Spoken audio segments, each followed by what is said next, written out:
Palakpakan natin ulit ang ating Panginoon. Pasensya na po. Ang sarap po magpuri sa ating Diyos. Di ba napakasarap ang kapatid na tayo ay malaya?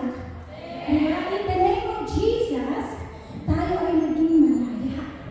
Kaya there's no reason hindi tayo maging masaya. Diba? Kaya pumunta ka dito, doon sa trabaho, galing ka sa work or somewhere, na busama ka natin mga mukha. Pag magkakasama tayo, di ba iba yung ating aura? Amen? Kaya pala natin mo sabihin yung mga kapatid mo, I'm so blessed na narito ka ngayon. Ayan po. Kaya sabihin mo, hallelujah, hallelujah, hallelujah. Jesus, we praise you, we glorify your holy name. Thank you, Lord. Thank you, Jesus. Hallelujah. We will start in prayer. Panginoon, salamat po, Diyos, sa pagkakataon, Panginoon, na makatayo po sa inyong harapan, Diyos, na magsasalita. Maging daluyan ng iyong mensahe today, O Diyos. I pray, Lord, that ikaw, Panginoon, ang kumilos, O Diyos, sa buong lugar na ito, O Diyos. Even my lips, Panginoon, hallelujah. Gamitin mo, Diyos, maging vessel ng iyong word, Panginoon, in the name of Jesus. And I pray that your word, Panginoon, make it simple, Panginoon, understandable, O God.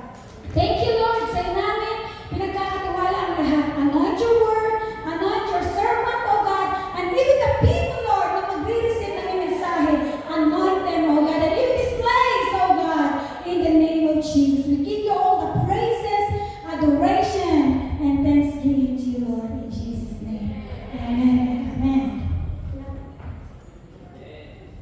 Kailangan na rin ang eyeglass. Hallelujah. Ayan po, so welcome po sa ating lahat. Before we will start, I just want to thank you all, sa inyo pong pagpunta at pagdalo at pag-unlock sa aming mga invitations. Amen. So let's start po mga kapatid. Ayan, ang ating pong pag-uusapan today, ang ating pong theme ay Gospel Shade Worship. Ayan, na-remember like about 30 minutes. Na-remember natin meron tayong webinar na napakinggan natin ito kaya masyadong Islam doon. Ha? Mayroon siyang intindihin. Di ba? Maliban ako magaling kayo sa English. Kasi ako talagang nire-research ko pa yan sa Google. Gagawin kong Tagalog. Amen. But glory to Jesus sa mensahe niya tonight. Amen. So ito po, ano ba yung gospel na kagabi pa natin napapakinggan about gospel? Diba? The gospel is the good news. Diba?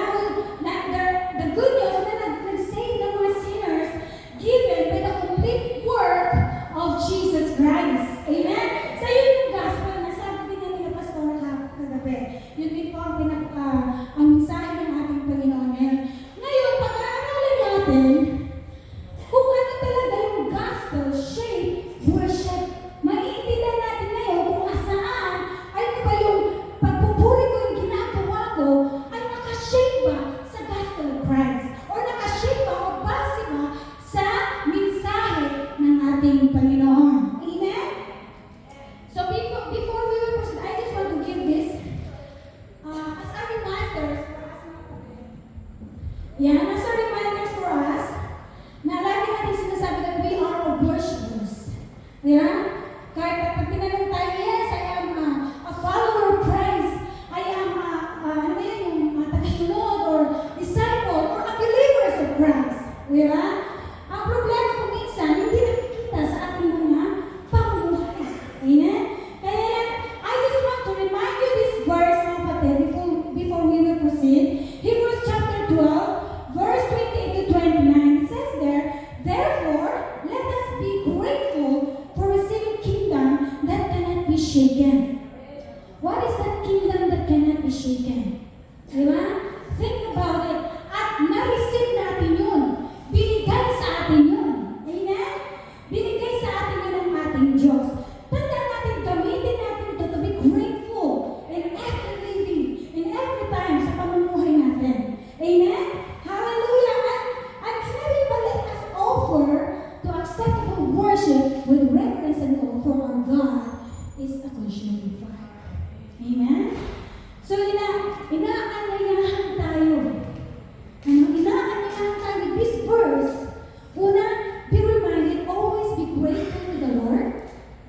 because yours is the kingdom that cannot be shaken. Diba? Which is Jesus Christ. Yan ang ating foundation. And then, in-encourage tayo, let us offer an acceptable worship to our God. Amen? So before we will proceed, I just want you to take note of this, mga kapatid. Ito po yung ating pinaka-goal, with this conference. Diba? Ang una, ang goal natin or aim natin with this annual worship conference, mga kapatid, ay believers can encounter God. Na-encounter ba natin ang presence ng Lord today? Hallelujah! Kung hindi natin na-encounter, mga kapatid, magsisi ka na. Mag-repent ka na, amen? Kasi the presence of God is everywhere. Hindi yan sa, hindi natin maramdaman, kundi nasa sa atin. Na a bee is growing their faith, amen? Kung tayo ay nagsishake sa ating pananampalataya, amen? This is our time. And be quick to share the gospel for others. Diba? Ito yung number one na hindi natin nagagawa. Diba? Ito mag-share dahil sa wala tayong alam, etc. And ito, as a minister, is a worship that aligns to the gospel of message. That, like what I said kanina, mga kapatid, yung gospel-shaped worship, dito natin malalaman kung saan naka-base o anong shape ang ginagawa natin, anong worship, ang ginagawa natin. And yung wonderful life as the body of Christ, characterized by firm devotion on the truth. Yan po ang pinaka-aim natin. Amen? E palapakan natin muli ang ating Panginoon. And I declare na walang lalabas dito na hindi mariribat. Amen? It's up to us, mga kapatid. Amen? Kaya, listen carefully kung ano ang ating pag-aaralan today. Amen? Now, number one, ating pag-aaralan, what is worship? Diba? If we define worship, diba? Alam naman natin, pag tinanong ka, what is worship for you? Diba? Ang dami natin ng question, ang dami natin ng sagot. Worship is like a song. So, it's a song, it's a praise and worship, it's about singing, about gathering. Diba? Yun yung ating pagkaintindi, pag-define sa worship. Diba? It comes always in our mind, and it's worship. Mayroong gathering, may meeting, diba? May mga discipleship training. Yan yung mga definition natin kung someone will ask us, what is worship for you? Amen? But, mga kapatid, ang worship is more than what we do. Amen? Worship ay hindi lang natatapos dito. Hindi lang din natatapos sa pagbabasa mo ng salita ng Diyos. Hindi lang din sa pananalangin natatapos. But in our whole way of living. Nakikita dapat sa atin. That is worship. And now we will proceed. I just want to give you a meaning of worship. Worship is a word. Worship comes from the word worth. Kung araw-araw na sinasabi natin tayo ay believers of Christ, then everyday ng buhay mo ay hindi mo binibigyan ng halaga ang ginagawa ng Diyos sa buhay natin. So that's not worship. Amen? That's not worship. Ito ang worship. Worship is to give value to something. So everyday, check natin, everyday sa pamumuhay natin. Sino yung unang binibigyan natin ng halaga? Paggising mo pa lang sa umaga, cellphone na agad. Amen? Relate ako dyan kasi katabi ko ang cellphone, kunwari, papatayin ko ang alarm, maya-maya nag-i-scroll na ako, wala pa akong breathing. Amen? Pag hindi tayo nag-pay attention doon, dala tayo, magtitisip tayo. Di ba true? Oh, badal naman kayo kung hindi kayo magsasabi ng amen. Amen? Hallelujah. So, yan ang ginagamit ng kaaway. Di ba? Yan ang ginagamit ng kaaway. So, worship is first an attitude of the heart. So, hindi nakikita sa mga outside na ginagawa natin. Worship is inside of you. Worship is in you. It's you. Us. Hindi po yung ginagawa natin.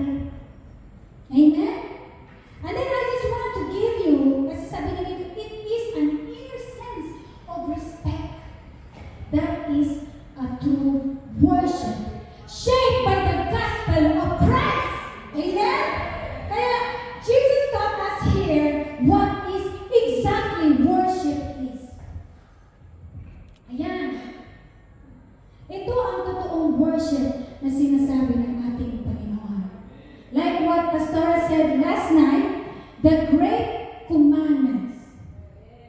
Love the Lord with all your hearts, with all your hearts, with all your soul, mind, and strength.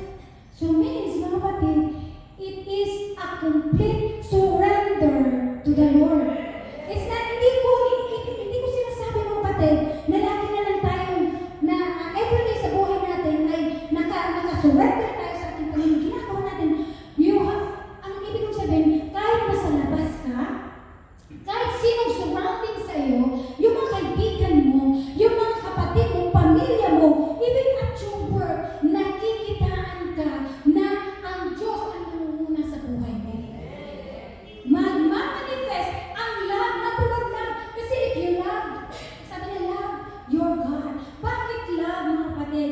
Kasi pag once na may love tayo kay Lord, di ba walang makakapigil sa atin kung anong dapat natin gawin for the glory of the Lord. Amen? Amen po ba, mga kapatid? Kaya yan, it is a complete surrender to the Lord. Lagi natin sinasabi lagi. Maiintindihan ako ng Lord kasi nandito, wala tayo talaga magagawa doon. Kasi nandito tayo, first na punta natin dito is to work. Pero pag na-privilege ka, di ba? Pag may pagkakataon kang mag-serve, why not? Di ba, mga kapatid? Kasi lagi natin kahit na hindi na trabaho, sasabihin natin, maintindihan ko ng Lord kasi nangangailangan ako. Di ba? Anong sinabi ng Lord? Seek ye first the kingdom of God, and all these things shall be added unto you. Ano ang ibig sabihin mo, mga kapatid? Seryoso tayo lahat. I believe na nare-receive natin. Amen? Worship na hinahanap sa atin ng Diyos. Hindi nag-end up sa ginagawa mo. Itong ginagawa natin, wala lang to. Ang totoong worship ay ikaw. The way you live. That is worship based on the gospel of Christ. Amen? Kaya yun, love the Lord. And number 2, yung nakunan niya is loving others. I am a believer. Ako, alam nyo na ang lahat ng salita ng Diyos. I am a disciple of Christ, but you don't love your neighbor. Ano ang impact natin? Ano ang effect sa atin ng salita ng Diyos? We are this thing, mga kapatid, as a church. We have differences of character. We have differences of attitude. Kung nagkikiskisan, umaalis na kayo agad, paano tayo magmamature sa ating paglilingkod sa ating Panginoon? Amen? Sino ba naman isa dito? Let's say, ikaw ipukulong mo ang sarili mo doon. Paano mo malalaman na ikaw pala ay sensitive? Amen? Kung wala ka makakabangga. Paano mo malalaman na ikaw ay prideful?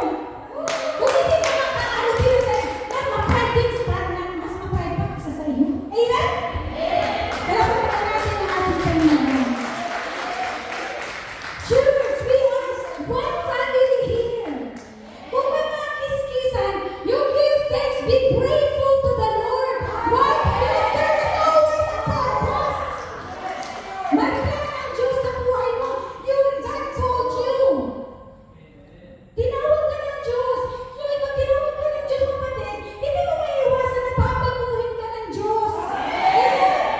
Kaya you are blessed. Magpasalamat ka kung may problema. Why? Nalilevel up ang ating pananampalataya. Amen? Woo! Praise God. Amen? So yun po, a complete worship. Ito tinuturo sa atin. It's not like us, hindi nag-end sa ginagawa mo. Walang kwenta yan. Ang ginagawa natin is a part of our worship.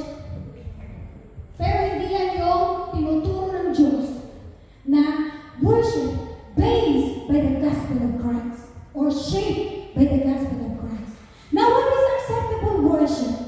The acceptable worship, mga kapatid, like what I said kanina sa una natin, like in our inner being. Yan yung tinatanggap ng ating Panginoon. Ito yung ating verse. Ang acceptable worship pala, mga kapatid, is yung person, yung kabutihan. Yung lumalabas sa heart mo, yan yung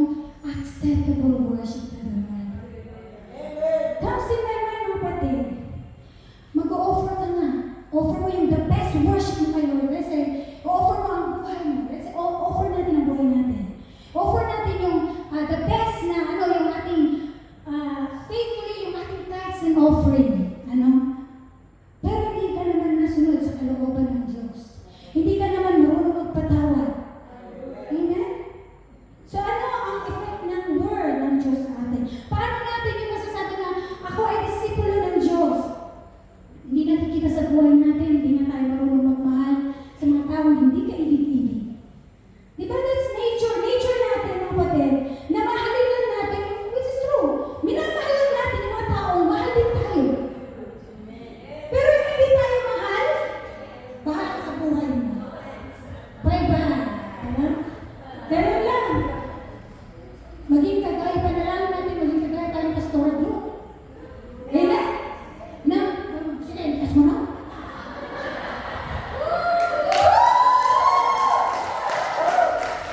Pero tingnan natin, ano yung mga pagsasakit sa iyo? Asan ka ngayon? Tingnan mo nga sa sarili nyo. Mga bunga ni pastoral group. Di ba? Unang reklamo lang sila. Grabe yun, pero nagbago naman sila. Ano nga, naging leader pa sila. Hallelujah. Diba? Kailangan ko talaga yun. Amen? So, ang acceptable worship, kapatid, is from within. What comes in your heart, yan ay, what goes in your heart, comes out from your mouth. Kung good ang iyong kung good ang iyong heart, yun lagi ang lumalabas. Diba? Kung ang heart natin puno-puno ng galit, believe me, lalabas yan sa bibig. Mag-manifest yan. Di pwedeng hindi mag-manifest. Amen? Number two, the foundation, mabilisan lang ito ako, makinig tayo. Review na lang din naman ito di ba? So, maraming nagsasabi na we are worshipers. Di ba? Like what I said kanina. Di ba? Ang problema, ito, where it's founded. Saan nakatayo? Or ano ang foundation ng iyong worship, ng iyong buhay, ng iyong ginagawa. May possible, mga kapatid, sa loob ng church, may possible na ang ministry mo ay maging foundation ng iyong pananampalataya. Maging foundation ng iyong ginagawa. Ang pastor mo pwede maging foundation. Pag nakagawa ng mali ang pastor mo, mawawala ka na din. Kasi tinitingnan, nakatingin sa iyo. Ang foundation ng iyong worship ay nasa tao. Amen? So, ang dapat mga kapatid, ito ang ating foundation. Amen? Dahil the gospel is the most important foundation of our worship. Ito, ano ang nakikita natin dyan? Napapasa niyo ba? Napapasa niyo ba? Maliliit kasi maliit ang gumawa nito kahit pasensya niyo. Praise God!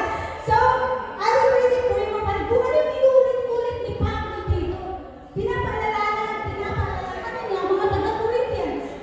Nasabi niya, I want to remind you, my friends, para sa atin ito it's not only for the Corinthians church. Sabi niya, the good news which I preach and you receive and your faith stand firm. Diba ito pinapaalala? Diba? Sino to? Si Pablo ang nagsasalita. Pero sino ito? Ano itong sinasabi niya? Sino itong sinasabi niya dito? Si Jesus. Diba? At then inulit-ulit sa verse 2. Gospel, the message. Amen? And then sabi niya, continuous natin, the gospel, yung may mga highlights, tingnan nyo, the gospel, if you hold firmly to, unless it was for nothing that you believe. Diba? Itong gospel na ito, pag pinanghawakan mo ito ang magdadala sa iyo na ikaw ay makatayo kahit anong mga pagsubok sa buhay. Amen? And ito din ang mag-hold sa atin firmly ang gospel. And who is that? Ang hina. And who is that? Parang bukog na kayo. Ano pa lang wala pang alas 12. Ayan, ito din, verse 3, it says also here, ito dapat ang pinaka-center ng foundation natin sa ating paglilingkod. Amen? Sa ating buhay, pag sa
Eh kung hindi natin binabasa, ano ang mangyayari? Paano tayo makakasunod sa kalooban ng Diyos? Amen? And also, the Word of God is a source of life. Kung walang Word of God, mga kapatid, hindi ka ma-refresh, parang water, di ba? Sa bukod dyan, nandun ang mga pangalan ng ating Panginoon. He is our living water, di ba? Ano ba yun? Yung bread of life. So, a bread of life. Di ba? Kung hindi natin ginagawa ito, walang buhay ang ano natin, hindi tayo naliko. Amen? Kaya i-connect natin ang ating worship sa God's Word, mga kapatid. Dahil ito ang mangyayari sa atin. Ito ang ginagawa ng salita ng Diyos, supposed to be sa mga believers. Mga kapatid, kagaya niyo, kagaya natin. Ganito dapat. Ang Word ay God's breath, diba? At ginagamit ito for teaching. Kaya, di ba mayroon tayong continuous na teaching? Para maano tayo, ma-remind tayo agad na madali tayo manginod. Rebuking, correcting, training in righteousness, so that the servant of God may thoroughly equip for every good works. Kaya mahalaga ang salita ng Diyos. Kaya mayroon tayong devotion, diba? Daily, yearly devotion. Kaya basahin niyo yun. Kahit una, sa umaga basahin mo, halimbawa mahaba, balikan niyo na lang kinagabihan, intindihin niyo na kinagabihan, meditate ninyo. Kasi kung minsan nagmamadali sa work, naintindihan namin kayo, kahit ako din, nagmamadali, ang ginagawa ko, technique lang yan. Gawa natin ng strategies. Amen? Basta nabasa natin ang salita ng Diyos. Worship, mga kapatid, is a service. Kaya mahalaga din, mga kapatid, ang service nyo, kagaya sa sinabi ko kanina, ito'y part ng ating pagiging church o pagiging alagad ng Diyos. Amen? Kaya mahalaga ang service, mga kapatid, dahil is a part of worship. Amen? Part siya ng ating paglilingkod sa ating Panginoon. If you remember, the early church sa Book of Acts, diba, they devoted themselves. So I just want to emphasize this service, mga kapatid. Service ay, kagaya nabanggit ko na kanina, service ay hindi lang natatapos sa araw ng Sabado ng gabi. Amen? Every day, dapat meron tayong ginagawa. So work natin is a part of service. Amen? Kaya pag nasa work tayo, be good to your employer kahit kasarap ng sapatin, diba? Kahit nangyarita ka na, be good to your employers. Amen? Kasi, it's a service. Dapat makita sa buhay natin yun. Hindi lang inside the church. Amen? Hindi lang dito sa loob ng church, mga kapatid, na nakikitaan tayo ng service. Amen? Kahit sa labas. Kaya ang tinuturo sa atin dito sa Book of Acts, mga kapatid, ay in response sa ating in response to the gospel, mga kapatid, kailangan natin ito. Service is for gathering. Dapat nag-join ka sa gathering. Service is for worshiping the Lord. Nandito ka ngayon. I hope hindi lang ngayon ito. Amen? And service is remembering the gospel. So, ibig sabihin, it's not only in the church. Kahit saan ka, kahit ano ginagawa natin. Amen? Kahit ano ginagawa natin ng service, tingnan nyo na lang yung mga verses na mga ang gaganda niyan, hindi na natin babanggitin. Service is for sending mission. Kaya mayroon tayong mga missionaries sinisend doon sa Herslia, sa Afula, di ba? May mga tayo sa ilan. Kaya may mga church tayo sa ibang mga lugar. Kasi that is a part of our service. Eh, hindi lang ito mga pastor or leader sa itong mission. Kagaya na yung sinabi ng Pastor Hans kagabi, it's for everyone. Kaya wag mo sabihin, kay pastor lang yan. Ang mission ay kay pastor lang yan. Ang mag-evangelize, kay pastor lang yan. This is the great commission of God to us. Amen? To evangelize. Kaya gawin natin. At kung sinasabi mo na, worshiper ka ng Panginoon, but you don't know how to pray, kaiba, very strange naman. Kaya, you need to pray.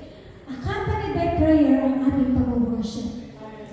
Malalaman mo, kapatid, sorry to say this, malalaman mo, pag ang mga believers na hindi nagpipray, kasi wala masyadong na revelation when they pray. Di ba? Kaya exercise, paano natin exercise? kung nag-communicate ka sa ating Panginoon everyday. Bakit kailangan natin ng prayer? Kasi God is a relational.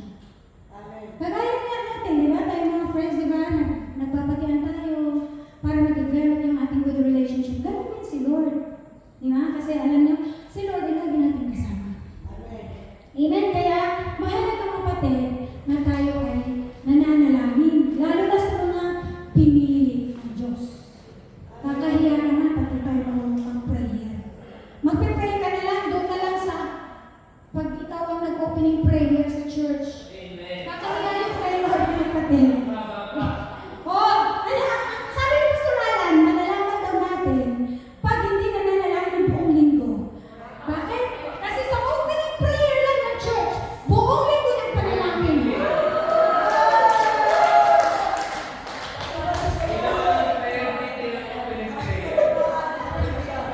O, di ba? Kaya dapat may order. Ang service natin may order, kaya may order din ako 30 minutes lang. Sana makakuha natin. Di ba yung order siya? Di ba? Because God is a God of order. Amen? Kaya pag na-pray tayo, malalaman talaga.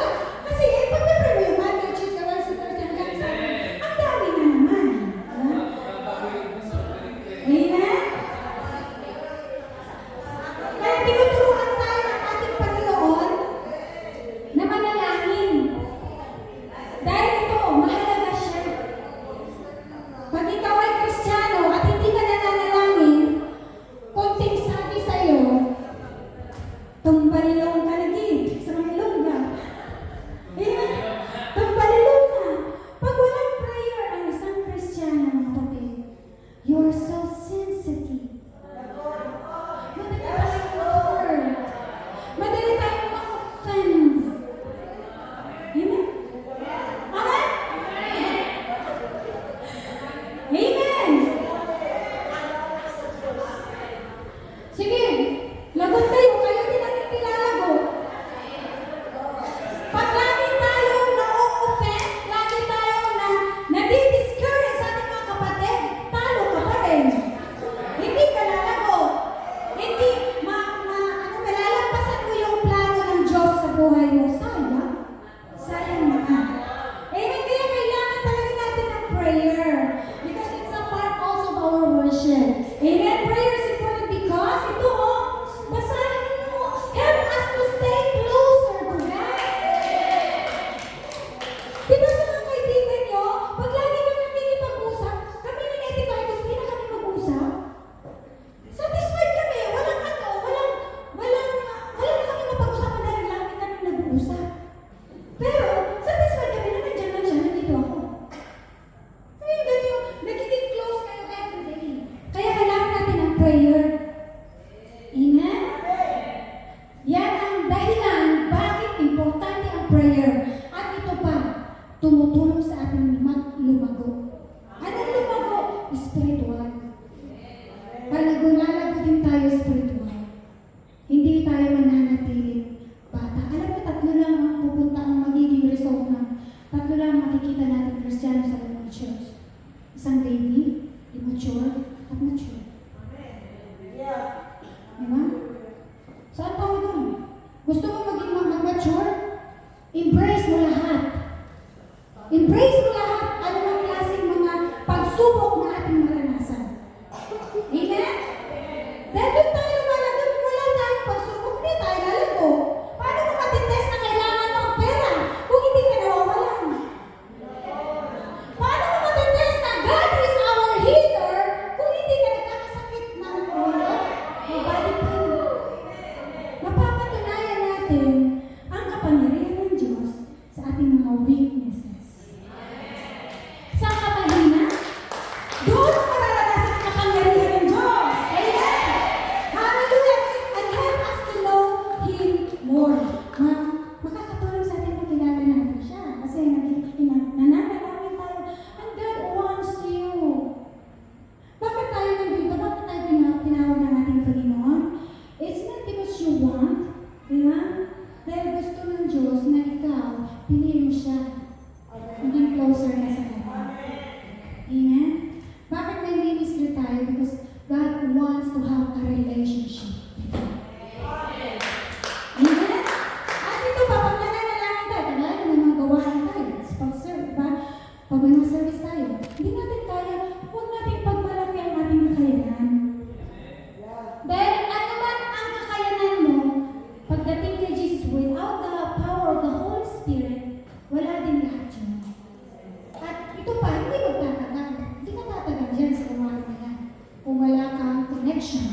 Grace, mga kapatid. Ano ang sabi ang grace na natanggap natin sa ating Panginoon? Diba?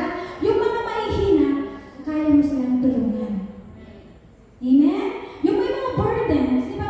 Parang burden mo din. Hindi dahil bahala siya, yun ang pinili niya. Hindi dapat gano'n ang ating principle, mga kapatid, bilang mga Kristiyano. Amen? And instead, sabi niya, we should all please other believers for their own good. Kaya mo bang gawin yun? Hindi. Hindi natin kaya gawin. Bakit ito? Amen? Ang kaya natin gawin, yung mga tao lang na gumagawa sa atin na mabuti, yun ang kaya natin gawin.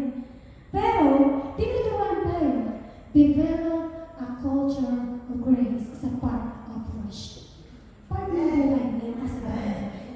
Amen? Kaya, ito ang dapat natin gawin.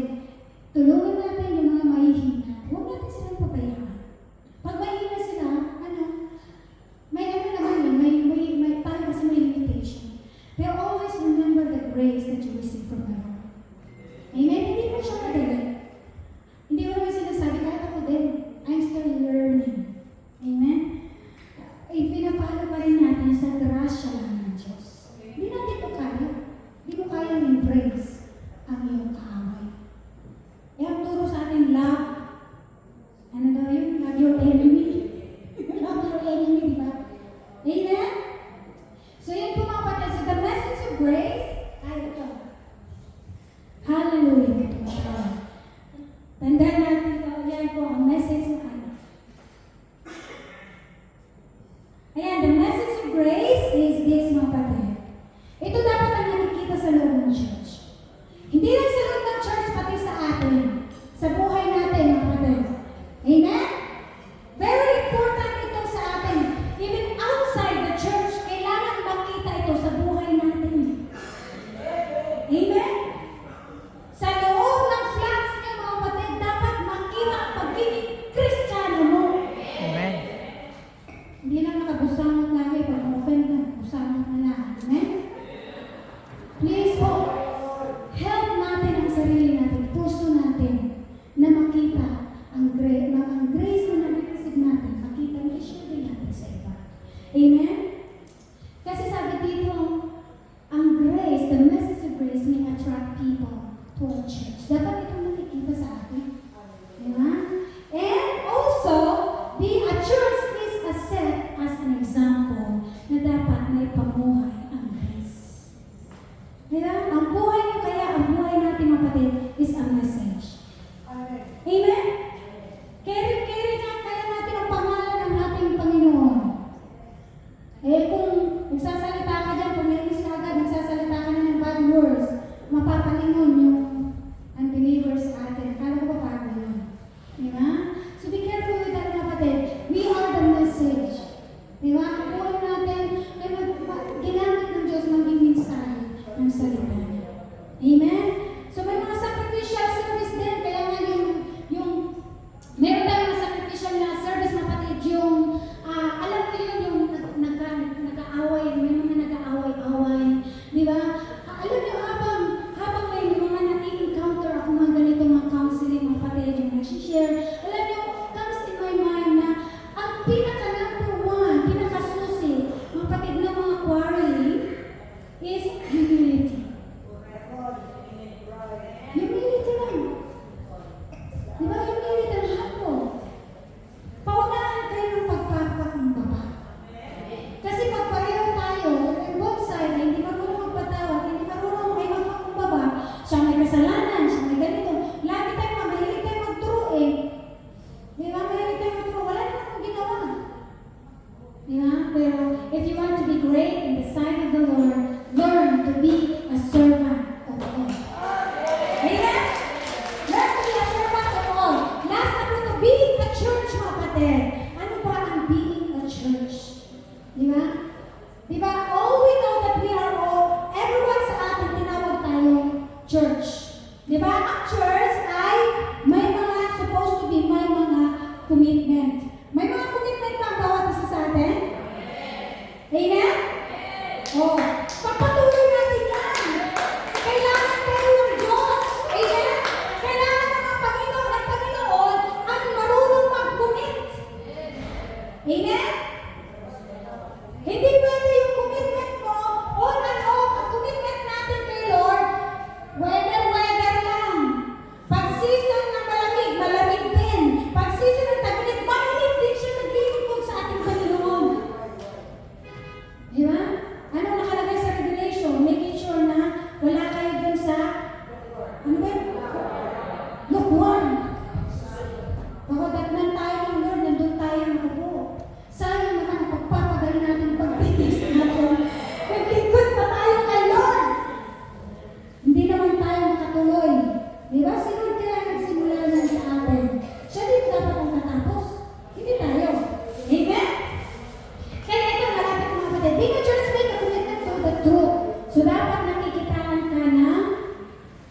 we worship, but what or who we worship.